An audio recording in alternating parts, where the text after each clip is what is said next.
आगे बढ़ते हैं और बड़ी खबर का रुख करेंगे। एमपी में आईटी रेड पर सीएम मोहन यादव का बड़ा बयान सामने आया है। किसी भी हालत में करप्शन को नहीं बर्दाश्त किया जाएगा। भोपाल में रेड के दौरान मिला था 52 किलो सोना, 10 करोड़ से ज्यादा का मिला था कैश। तो वहीं भोपाल और इंदौर में कई जगह हुई थी छापेमारी और उसको लेकर के डॉक्टर मोहन यादव मुख्यमंत्री, उनका ये बड़ा बयान सामने आया है। उन्होंने इस पर पलटवार करते हुए प्रतिक्रिया देते हुए कहा है कि किसी भी हालत में करप्शन को बर्दाश्त नहीं किया जाएगा। हमारी सरकार ने कई सारे सरकार के गठन होने के साथ कठोर निर्णय लिए, जिसमें एक बड़ा निर्णय लिया। सभी टोल बैरियर पर जो वसूली चलती थी या टोल पे शिकायतें थी, हमने सबको अपनी सरकार ने बंद किया और हमारा प्रयास रहेगा कि हम किसी भी हालत में किसी तरह के भी करप्शन को बर्दाश्त नहीं करेंगे। इसमें जिस स्तर पर भी कार्रवाई करना, लगातार हमारी सरकार ये कार्रवाई करती रहेगी। भोपाल में जंगल से गुरुवार रात 52 किलो सोना और 11 करोड़ कैश के साथ इनोवा कार जब्त की गई थी। मामले की पड़ताल के दौरान आयकर विभाग के अधिकारियों के साथ एक डायरी और कुछ ऐसे दस्तावेज लगे जिनमें खुलासा हुआ है कि आरटीओ के पूर्व आरक्षक सौरभ शर्मा ने परिवहन विभाग के अफसरों के साथ साल भर में 100 करोड़ रुपए से ज्यादा का लेन देन किया है। आयकर विभाग को सौरभ शर्मा से संबंधित जांच में जो रिकॉर्ड मिले हैं उसमें प्रदेश के 52 किलो के आरटीओ के नाम है और नंबर भी हैं। इसके साथ ही ये भी लिखा हुआ है कि किस आरटीओ से कितनी राशि मिली है। बताया जा रहा है कि राशि किसे दी गई है, इसके भी कुछ दस्तावेज मिले हैं। हालांकि अभी इसे जांच के दायरे में बता करके सामने नहीं लाया गया है। इस पूरे मामले में जिलों के आरटीओ की भूमिका सामने आने के बाद अब परिवहन मुख्यालय के मुखिया और परिवहन आयुक्त की भूमिका भी जांच के घेरे में आ सकती है। आयकर विभाग फिलहाल इतना ही कह रहा है कि परिवहन विभाग इसमें इन्वॉल्व है, लेकिन किसी आईपीएस अधिकारी को लेकर के अभी जांच शुरू नहीं हुई है। परिवहन विभाग में पदस्थ सीनियर अफसर बताते हैं कि सौरभ के पिता स्वास्थ्य विभाग में थे। साल 2016 में उनकी अचानक मृत्यु के बाद उनकी जगह अनुकंपा नियुक्ति के लिए सौरभ शर्मा की तरफ से आवेदन दिया गया था।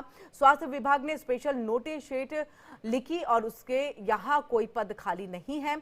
अक्टूबर 2016 में कांस्टेबल के पद पर भर्ती सौरभ की पहली पोस्टिंग ग्वालियर परिवहन विभाग में हुई। मूल रूप से ग्वालियर के साधारण परिवार से संबंध रखने वाले सौरभ शर्मा का जीवन कुछ ही वर्षों में पूरी तरह से बदल गया। नौकरी के दौरान ही उसका रहन सहन काफी आलीशान हो गया था, जिससे उसके खिलाफ शिकायतें विभाग और अन्य जगहों पर होने लगी। कार्रवाई से बचने के लिए सौरभ ने वॉलंटरी रिटायरमेंट स्कीम के तहत सेवानिवृत्त हो गए और इसके बाद उसने भोपाल के नामी बिल्डरों के साथ मिलकर के प्रॉपर्टी में बड़े पैमाने पर निवेश करना शुरू कर दिया। और ज्यादा जानकारी के लिए हम सीधे रुख करेंगे मुक्ता पाठक का, जो हमारे साथ फोन लाइन पर जुड़ चुकी हैं। मध्य प्रदेश की स्टेट हेड है। मुक्ता, आपका रुख कर रहे हैं, क्या कुछ अपडेट है इस पूरे मामले को लेकर के, बताइएगा। जी बिल्कुल, देखिए जो डायरी मिली है उसमें जो है 100 करोड़ के लेन देन का जो है वो पूरा वहाँ पे उसमें लेन देन का पूरा डिस्क्रिप्शन है, किसको कितना दिया गया। और मैं आपको ये भी बताना चाहूंगी कि जब से डॉक्टर मोहन यादव मुख्यमंत्री बने हैं, उन्होंने ये जो बैरियर्स में जो अवैध वसूली होती थी उस पर उन्होंने पूरी तरह से रोक लगा दिया है। तो अभी भी वो वही बात को दोहरा रहे थे कि किसी भी तरह से करप्शन को उनकी सरकार जो है बर्दाश्त नहीं करेगी। हालांकि आज जो है लोकायुक्त के जो प्रमुख हैं उन्होंने भी मीडिया इंटरेक्शन किया और उन्होंने भी बताया कि बहुत सारे दस्तावेज मुक्ता, ये जो डायरी मिली है बहुत अहम सबूत इसमें है, बहुत अहम सबूत है। अब जांच की आज किस किस पर आएगी ये आने वाले दिनों में पता चलेगा, लेकिन क्या क्या नाम और कौन कौन आ सकते हैं लगभग आपसे हम समझना चाहेंगे। देखिए उसमें जो है पूरा का पूरा डिस्क्रिप्शन है, 1 साल का, मतलब 1 साल का डिस्क्रिप्शन नहीं, कई सालों का है। और एक बात जो बाहर आ रही वो ये आ रही है कि सालाना यानी 1 साल में लगभग 100 करोड़ की वसूली होती थी और उसमें जो है पूरा डिस्क्रिप्शन है, किसको किस वक्त कहाँ कितना पैसा दिया गया, किस चेक पोस्ट पे कितना कलेक्शन हुआ। लेकिन अब ये बात सामने अभी तक नहीं आई है, ये इसको जांच के दायरे में है, इसको जांच किया जा रहा है और हम उम्मीद कर सकते हैं कि कुछ दिनों में ये जानकारी बाहर आएगी कि इसमें कौन से ऑफिसर्स जो हैं वो इन्वॉल्व थे, कौन से नेता इसमें इन्वॉल्व थे, किस लेवल, क्योंकि ये जो है पूरा एक नेक्सस है जिसमें कि नेता हैं, ऑफिसर्स हैं, जो